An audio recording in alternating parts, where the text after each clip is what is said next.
Good morning, agri-farmers. Ito na po yung itsura ng ating talong. Marami na siyang bulaklak, oh. So yun, may nakabuka ng dalawa. Yung iba nandun. At ganun din, may mga unang bulaklak. Yun. So 2 buwan pa to. Edad ng ating talong ay 2 months. So meron pa tayong 15 days. So, sa ating Talong Farmer Philippines, shout out sa inyo. So biglang kumapal na. Oh, daming sanga, oh. Hindi natin tatanggalin gaya ng ginawa natin sa ating previous na videos ng talong na nag-wipe pruning tayo. So ngayon hindi tayo mag-pruning. Ano siya? Marami siyang sanga. So palaguin natin at saka patuloy natin lahat ng kanyang sanga. So wala tayong gagawin, hindi tayo magpo-pruning. Obserbahan natin kung gaano ba talaga karami. So anong ating unang batch ay 900 plus lang. Siguro punta muna tayo doon. Dagdag tayo, may pangalawang batch yun, yung may net. So meron tayong pinahabol dyan. So bali pangatlo yan, ito yung pangalawa.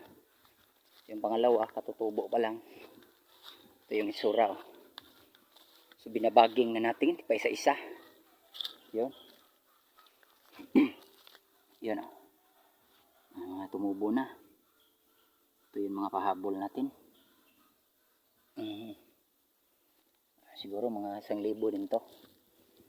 At saka doon sa likod, bali dyan, binobroadcast lang natin, pero expecting mas marami yan kaysa nakabaging at saka unang batch. Mag-clear na kami doon sa bandang likod. So abang-abangan nyo na lang kung ano ang mga kaganapan sa ating maliit na farm. Yun lang talagang masishare ko, agri-farmers, yung mga parang pang ano lang, pinakamurang paraan lang talaga. Kaya lang napakatrabahoso. Kasi halos monitorin mo yung mga damo. Pero okay lang. Importante hindi ka nag-expenses ng malaki. So ganun din naman ang kalalabasan. Mag-invest tayo ng ganun kalaki. Kaya lang wala tayong kapital. So mababaon tayo sa utang kung pipilitin natin. So mas buti ng ganito, paunti-unti. Importante wala tayong utang. So yun lang, yung mga ilang weeks pa siguro to makikita nyo ng mag-develop na yung mga bunga ng ating talong. So update lang. So 2 months, gaya ng sinabi ko, 2 months na siya. Tsaka yung sili natin doon na, oh, lumalago na rin. So samahan ko kayo doon. At saka may mga bulaklak na. Kaya lang na ano to sa ulan, agri-farmers. Grabe yung ulan dito sa amin. O ito, lumalago na dito. Yan, may mga ano na. Yan. Yan yung mga pasiuna sa bunga.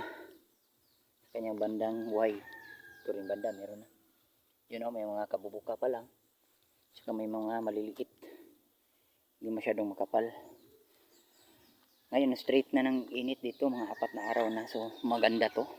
Kasi mas marami mamumulak yung talong at saka sili kapag mainit ang panahon.